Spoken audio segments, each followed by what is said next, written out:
Hey friends, Neph here. Welcome to episode 20 of Let's Play Pokemon Yellow. I can't believe we're already 20 episodes into this. Today we're going to start off by finishing the rest of Saffron City. So we're going to the Mimic Girl's house. There's a hidden nugget on her desk. I've been holding on to a Poké Doll that I bought in Celadon for a while now, but this whole time it's been for her. So we give this to her, she gives us TM31. Mimic's not that great, I'm not going to be using it, but for the sake of completion, I needed to do it. Now, it's time to take on Sabrina's gym. Koga's gym's probably a little bit easier, but I'm here, I want this done, I don't want to ever come back here, we're doing this. I'm setting all of these battles to 2 times speed instead of 1.5 times speed, because I'm going to be switch training Lapras as much as possible. I want Lapras to get to level 25 so it can learn Body Slam.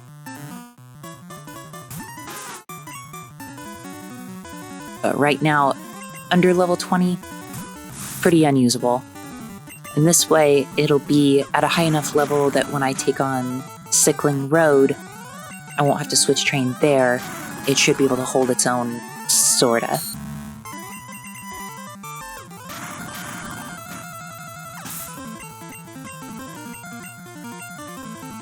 There is 7 trainers here, besides Sabrina herself. With this being Gen 1, I know I complain about monster variety. There's only 150 to choose from in the first place, and there's not that many that are psychic, period.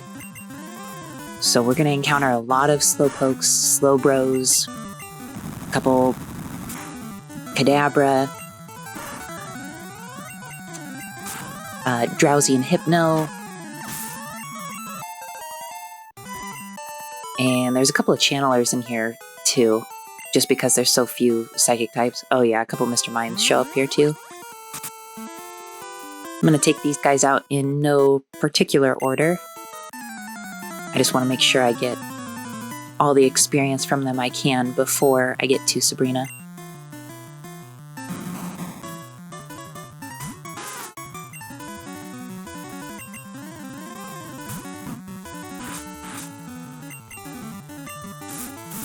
All of the trainers here are in the 30s, but when we get to Sabrina, her level jump is going to be about 15 levels higher than everyone else in here. She only uses the Abra evolutionary line in Pokemon Yellow. Some could make the argument that that makes it easier or more difficult depending on the kind of team you bring.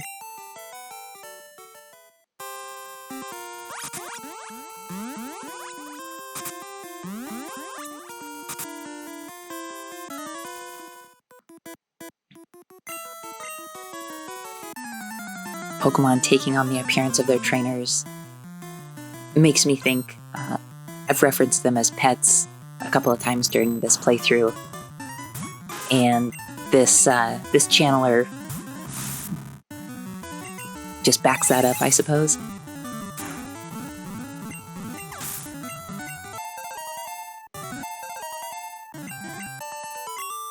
Well, we get Mist as our 4th move. Or 3rd move on Lapras, I forget. Not a move that we're going to be wasting our time with. The purpose of Lapras on the team is to soak up damage, do stab, ice, and water type damage, and I'll probably do Confuse Ray for the final move slot.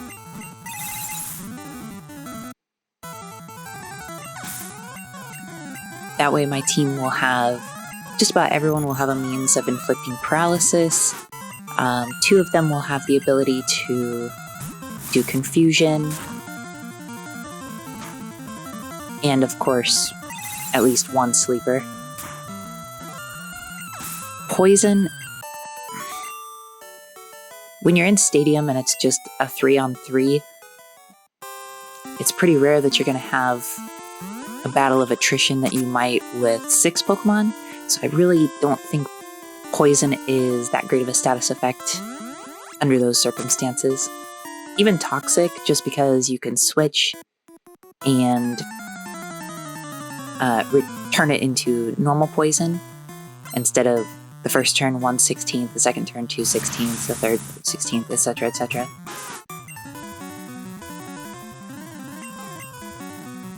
Now watch, now that I've said that, I'm going to be the victim of Toxic multiple times during my Stadium run. I'll be picking that up again soon. I mostly wanted to get the team ready to go, you know. And since I really only care about round 2 of Stadium, I know initially I said I wasn't going to use my Pokemon for the first one, but if it helps me get to round 2 faster, that might be the route I go.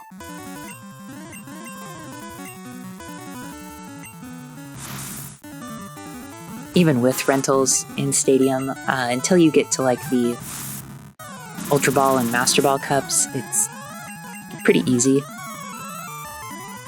Not all the rentals are terrible.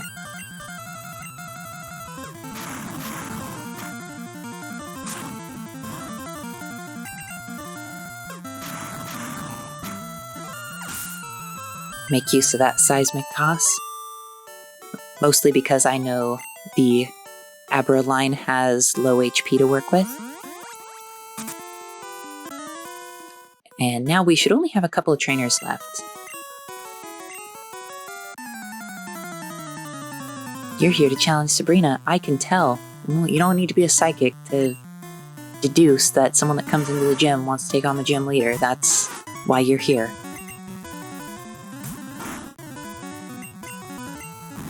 Some of the dialogue is just silly.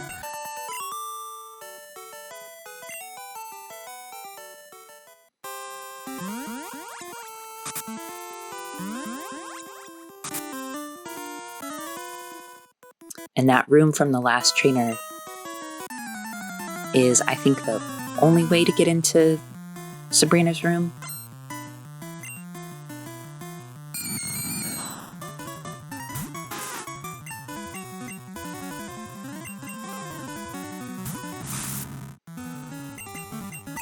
It really bothers me to see Pokemon that could evolve at an earlier level not be evolved when you challenge it, unless of course they're not evolving so they learn a move earlier. But that's not the case here, it's just less of a challenge and less experience.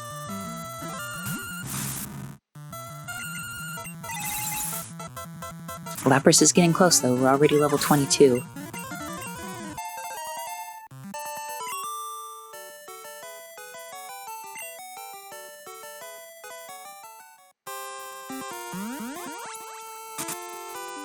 And one more. Here we go.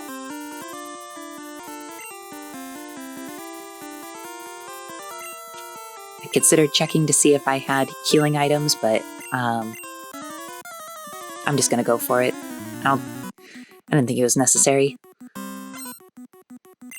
And yet another trainer with a whip.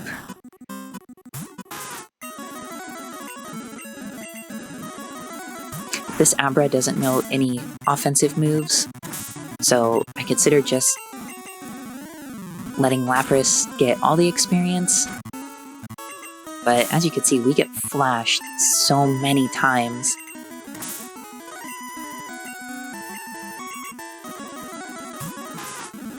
Just switch back and forth to undo the status effect. Sing is not accurate, like at all. I think it's like 40 or 50%.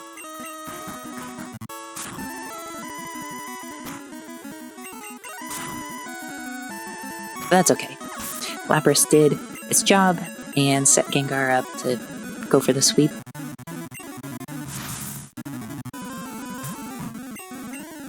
Since we still have to take on Alakazam, I'm not going to waste time eating a Psychic.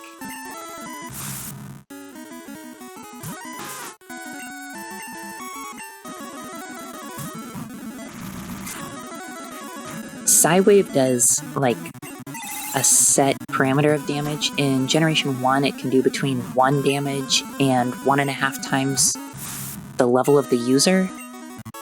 It's not good. There's really no reason you'd ever use that instead of going with Psychic. Since her Alakazam is much stronger than mine, I went for the Paralysis right away. Set up Reflect. I don't really care about that. Go for the Nightshade, though. I thought I could take it out with that, but obviously he lived with like 1 or 2 health.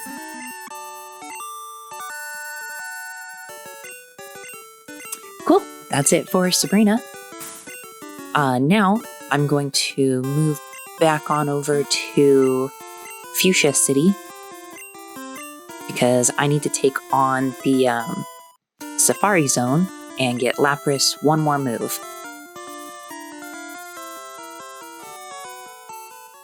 Welcome back to Fuchsia, friends. We're gonna go up here. I wanted to get just a little bit of dialogue from these guys in here. Everyone in this town talks smack about the Warden.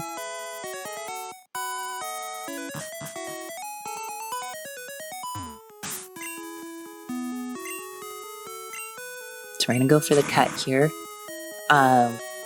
A lot of these you can choose to either use cut or you can just walk the long way around.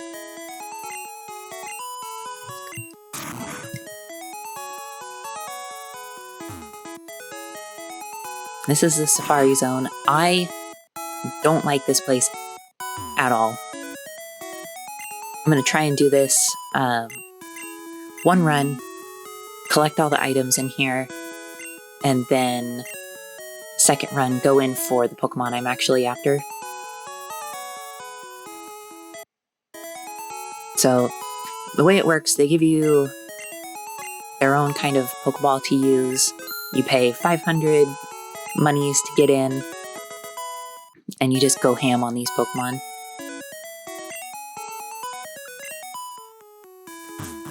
You have a set amount of steps. You have 500 steps. So I kind of want to take a targeted path to gather these items in one go.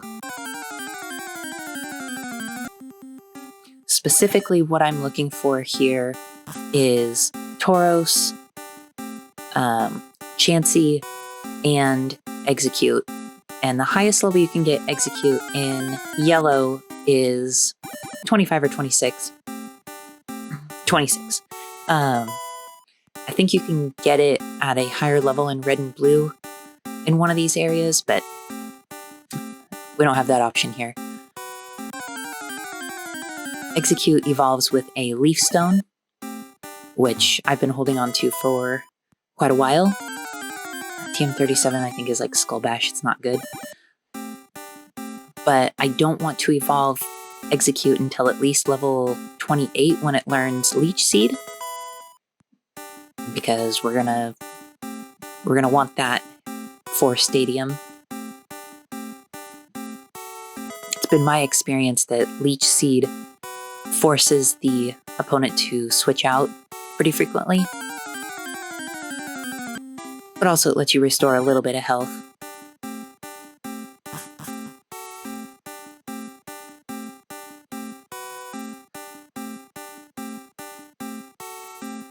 This place is like a maze.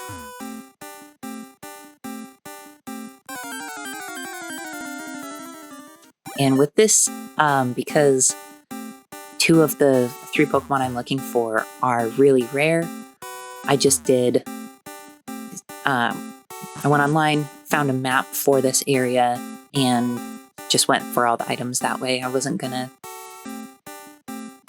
do a run off screen, run the risk of actually catching Tauros or Chansey, who are both pretty rare, and then have to go through all that again and maybe not get as lucky.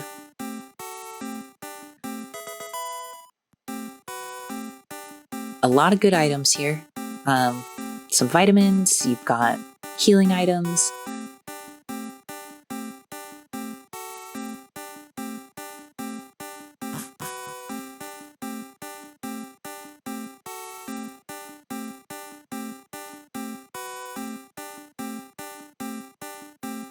And keep moving on.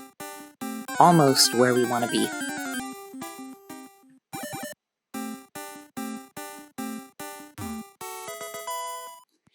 So a lot of these, to get where you want to go, you actually have to take the longest path to get there.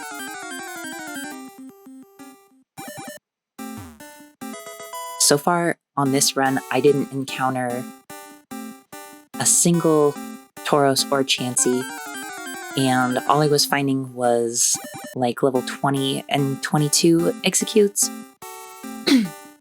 But I didn't want to waste my time with those. We're already going to be switch training Lapras a little bit more. So as many free levels as we can get, the better.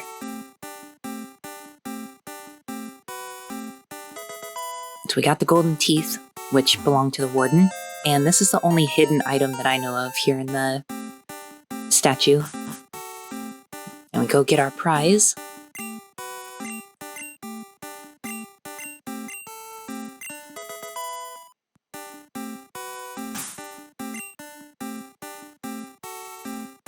So this is the most powerful, accurate water move in Generation 1.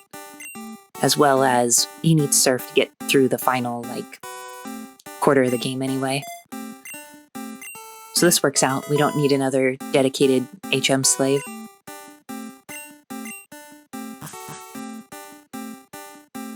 And now I basically need to run out my steps.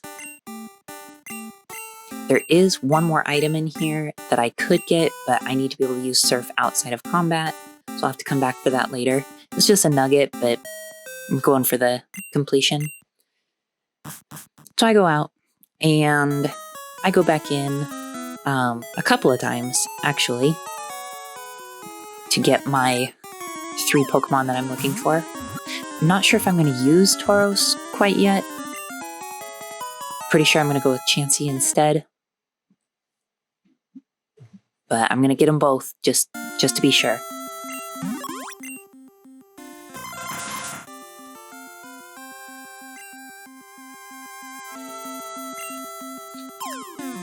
So there's our Execute. Goes on the team immediately. Tauros was pretty quick and easy to get to. The only one that took time was Chansey. I had to come in multiple attempts to make this happen.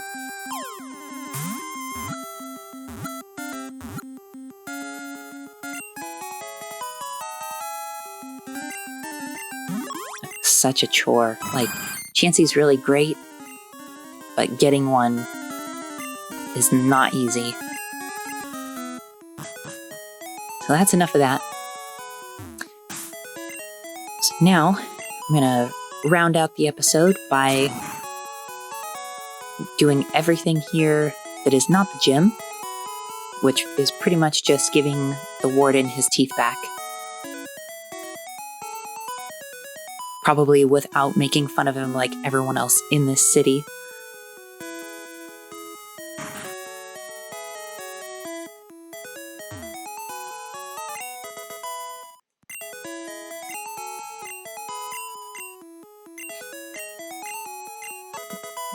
Dude's all about teeth, though. He's got, fossilized teeth on display. I guess that's why he wanted his teeth to be gold.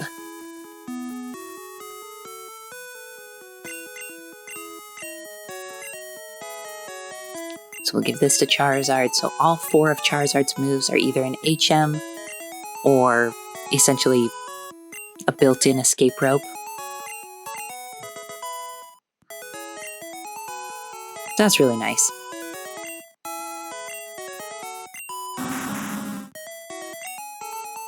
So we'll push this boulder out of the way. And of course I'm out of space. So we'll just burn up a protein. I meant to give it to Snorlax. I clicked one too far. And of course I just clicked the buttons too quick. No big deal. I'm gonna vitamin train everyone eventually. All right, guys. Next time, Sickling Road.